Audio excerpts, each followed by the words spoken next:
සරත් ඍතුව. එහෙම නැත්නම් autumn season එක කියන්නේ හිත නිවන චිත්‍රයක් වගේ ලස්සන කතාවක්. ගිම්මානේ තිබුණ උණුසුම ටික ටික අඩු වෙලා ගිහින් සැප්තැම්බර් මාසේ ඉඳන් පුංචි සීතලක් දැනෙන්න ගන්නකොට තමයි මේ කතාව පටන් ගන්නෙ. මුලින්ම කාලගුණය ටිකක් වෙනස් වෙන්න ගන්නවා. දවල්ට ඉර එළිය තිබුණට හවසට ටිකක් වැස්සක් එන්න හයියෙන් හුළඟක් හමන්න පුළුවන්.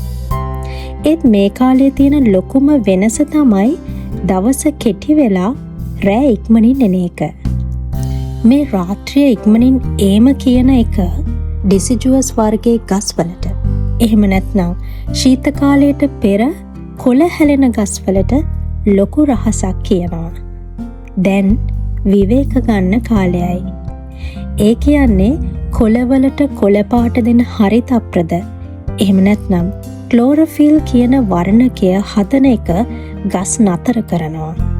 හරිතප්‍රද ටිකෙන් ටික බිඳිලා නැති වෙලා යද්දී හරියට කොළ පාට තිරයක් ඈත් කරා වගේ ඒ යට හැංගිලා තිබුණ වර්ණක එළියට එන්න පටන් ගන්නවා. මේවා තමයි මුලින්ම කොළවලට ලා කහපාට සහ තැඹිලි පාට ලබා දෙන්නේ. ඊට පස්සේ තමයි මේ කතාවේ ලස්සනම තැනට එන්නේ. සම සීසන් එකේදී වැඩිපුර නිපදවපු සීනි ප්‍රමාණය ඕටම් එකේදී ගස සම්පූර්ණයෙන්ම උරාගන්නේ නැති වුණහම ඒ අතිරික්ත සීනි ප්‍රමාණය අඩු හිරු එළියත් එක්ක ප්‍රතික්‍රියා කරලා රතු සහ දම් මිශ්‍ර වර්ණකේ නිපදවනවා. මේ හින්දා හොඳට ඉර එළිය තියෙන දවස් සහ හොඳට සීතල වෙන රාත්‍රී තියෙනකොට සමහර ගස්වල කොළ ගිනි වගේ රතු පාටක් ඇති වෙනවා. මේ මුළු පරිසරයම රන්වන් පැහැති චිත්‍රයක් බවට පත් වෙන්නේ මෙන්න මේ විදිහට. ඕටම් එකේ මෙහෙම ගස්වල කොළ පාට වෙනස් වෙන්නෙත් කොළ හැලෙන්නෙත් ඩිසිඩුවස් වර්ගයේ ගස්වල විතරයි. එවර්ග්‍රීන් වර්ගයේ ගස්වල කොළ එහෙම්මම කොළ පාටට තියෙනවා.